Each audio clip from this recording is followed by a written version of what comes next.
Olá a todos.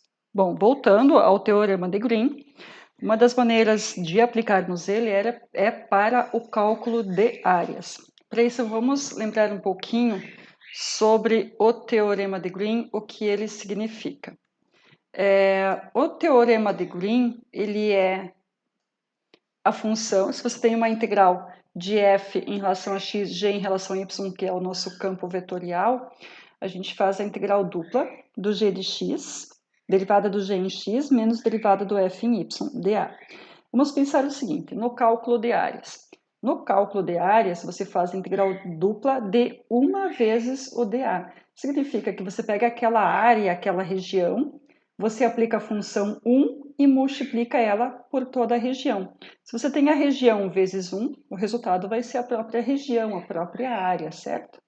Agora a pergunta é, que valores que a gente pode estar utilizando aqui para o nosso f e para o nosso g, de maneira que esse nosso resultado no Teorema de Green, ele fique igual a 1. Aí nós temos duas opções.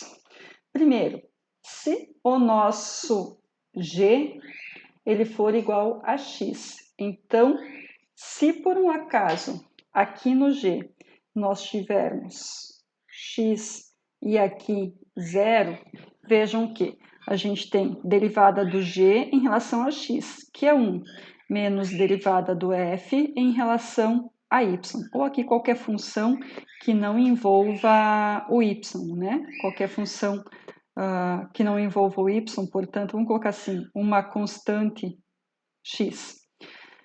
E aí, essa primeira derivada fica, essa segunda derivada, que é a derivada do f em y, ela fica igual a 0. Então, a primeira solução é, a área ela pode ser escrita como a integral dupla de 1 de a, que poderia ser essa integral aqui. Aqui é uma função constante, 1k de x, ou 0, e no lugar do nosso g, uma função x, certo? Vou deixar só o 0 para não confundir vocês. Bom, a outra possibilidade que nós temos seria,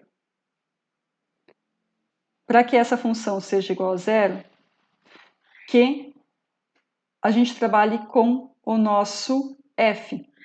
Para que o nosso f seja igual a 1, essa derivada aqui tem que ser menos 1, que daí menos com menos vai ficar mais, certo? Então, a gente tem que ter 1 menos y. No lugar do f, a gente precisa ter, então, menos y. E no lugar do g, 0.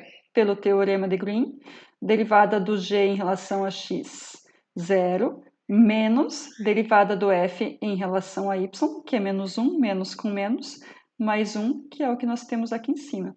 Então, a área ela pode ser calculada dessa primeira forma, que é a integral dupla de dA, ou seja, a integral ao longo da curva de x e y, e também, dessa maneira, a integral de menos y de x. Se nós somarmos essas duas resultados, essas nossas duas contas, a gente vai ter, se a gente aplicarmos ela, né, a nossa área ela pode ser escrita como a integral de x de y, que é a mesma coisa, que é igual à integral de menos a integral de y de x. Se a gente juntar esses dois aqui num só, a gente vai ter uma área mais uma área. Então, vai ter duas áreas, por isso que a gente divide por 2. Então, a área pode ser escrita como 1 meio a integral da curva fechada da função menos y de x mais x de y. Em outras palavras, o campo vetorial f de xy, que é menos yi mais xj, quando aplicado a uma curva, ele vai nos dar a área. Então, a área a gente calcula utilizando essa nossa equação, ok? Um exemplo. Usar uma integral de linha para calcular a área envolvida pela elipse.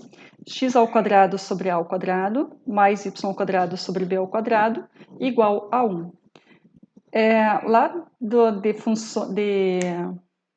geometria analítica, a gente lembra que isso aqui é uma elipse, o eixo A tem uma distância, o eixo X tem uma distância A e o eixo Y tem uma distância B. Quer dizer, a gente vai ter o eixo XY, você tem uma elipse, aqui você tem uma distância A e aqui você tem uma distância B. No eixo X você tem uma distância A, no eixo Y uma distância B. Como é que a gente calcula ele? Bom, a gente pega as equações paramétricas, o x é igual a cosseno t e o y é igual a b seno t.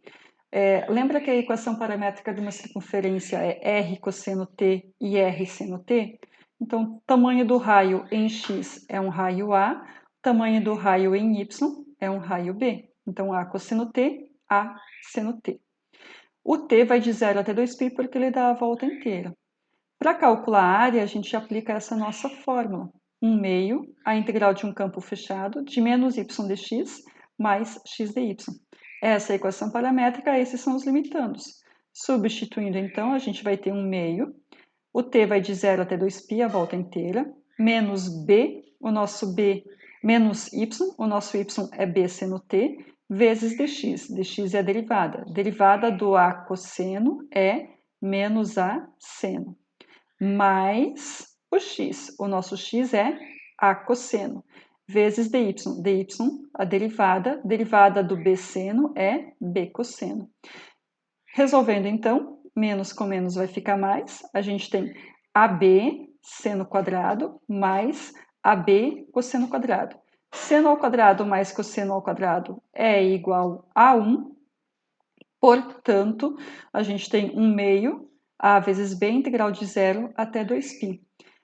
Integral de 1 fica 1t, t de 0 até 2π vai ficar 2π. Então, 1 meio de AB vezes 2π, o 2 com 2 vai simplificar, vai ficar π vezes A vezes B. Se por um acaso o A é igual ao B, vai ser exatamente o nosso raio. E aí, qual é a área? Π r quadrado, que é a equação, a área de uma circunferência. Então, mais uma maneira da gente resolver, da gente calcular a área, tá? Essa parte do cálculo de área, ela entra aqui mais por curiosidade. Não é algo que a gente vai estar cobrando ou utilizando muito. Mas a parte de resolver o trabalho realizado por um campo vetorial com campo fechado, com independência do caminho ou de maneira direta, a gente vai estar utilizando bastante. Ao que se refere às integrais de linha, a própria integral de linha, a gente ainda tem o teorema de Stokes. Esse teorema de Stokes é assunto para a última aula, que ele é uma curva fechada no espaço tridimensional. O teorema de Green ele só serve para uma curva fechada no espaço bidimensional, por isso que vai para uma integral dupla, inclusive. Quando essa curva está no espaço tridimensional, a gente utiliza o teorema de Stokes, ok? Então, as próximas aulas que a gente vai ver, a gente vai direto para a integral de superfície, e aí a gente tem a integral de superfície de maneira direta, a integral de superfície pelo teorema de Gauss. Depois que a gente vê essas três partes, a gente volta para o teorema de Stokes, beleza? É isso, gente. Até depois.